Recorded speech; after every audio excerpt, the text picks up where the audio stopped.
Hey guys, welcome back to World Mechanics. Our mission here at the garage, guys, is to save you as much money as we can. That's why we make these absolutely free videos.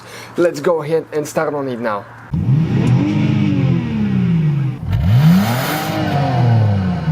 Today we're going to show you how to bleed the cooling system on a Chrysler PT Cruiser. We have many videos on our channel how to fix things on PT Cruiser, and one of them was we replaced the thermostat on it. And it is very important to bleed the coolant system good, otherwise you might have an air pocket and you might overheat the engine and not even have a heater inside the car. So what you need to do, you need to open the radiator cap, and now right here, that's the bleeder. Let me show you, right there, down there, this is the bleeder right here with a 3/8 wrench. You need to get it loose. And we already did that, so we can save some time right there. That's how you access it. It's limited space. And then you just we need to take it off.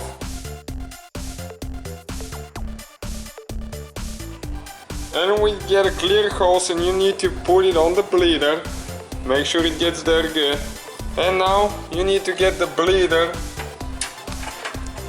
right there, but first we need to remove that overflow bottle hose, right there, the overflow bottle hose. And now you need to get the bleeder there. Don't get it too tight, probably just 3 revolutions, 2-3 revolutions would be good. Okay, now we just put it through the cap, through this water bottle right there, so we can collect the coolant and we don't make a mess. And we can even reuse it. And now you need to plug this hole with your finger, and we need to start adding cooler very slow. If you do not bleed the system right, it's going to cause air pockets inside the cylinder head and even the engine block, which can result in overheating and damaging the whole engine. So you need to start adding coolant. It will take you a while, and right now it's only air coming through the holes. As you can see, there is no coolant coming yet. Okay, make sure that you use the 50-50 coolant, otherwise you have to dilute it right. And right here on the hose you can see it started raising already. Now you have to go really slow right here.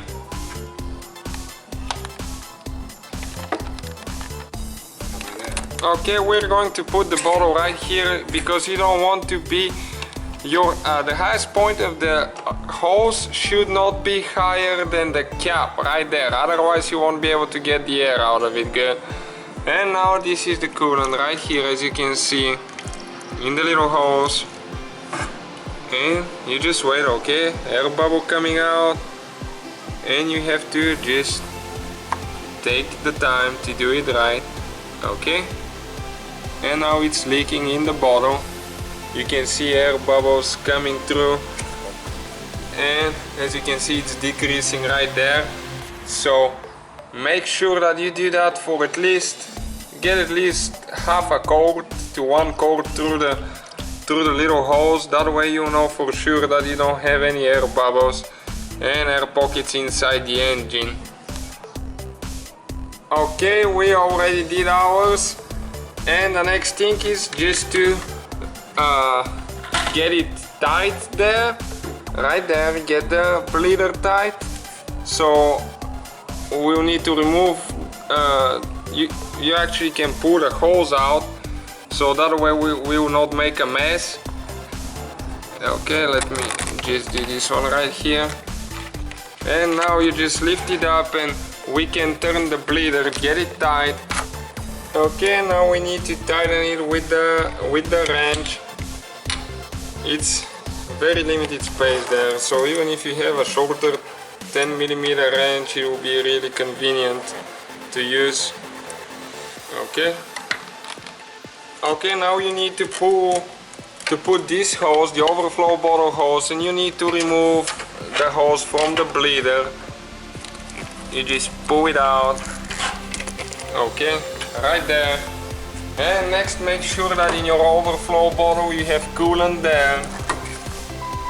Okay, now make sure that the heater is on hot and the fan is on. Okay, all the way. So this way it circulates the water through the heater core.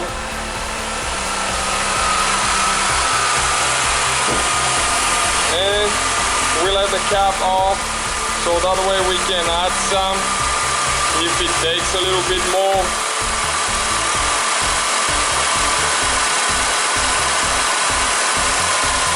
So just slowly add some and make sure the car doesn't overheat. Let it get cold and check the level again. Never open hot because it might spray in your face or burn your skin. So that's the whole procedure. Thank you guys for watching us. If you have any questions, let us know. Please subscribe to our channel and give us a like for future videos. Hopefully guys the video was helpful. Please do not forget to comment, like, subscribe. That way we can keep making these absolutely free videos. Guys, we have more than 19,000 free repair videos on our YouTube channels that can guys save you thousands of dollars in future repairs. Check them out. Thank you guys for watching and see you next time.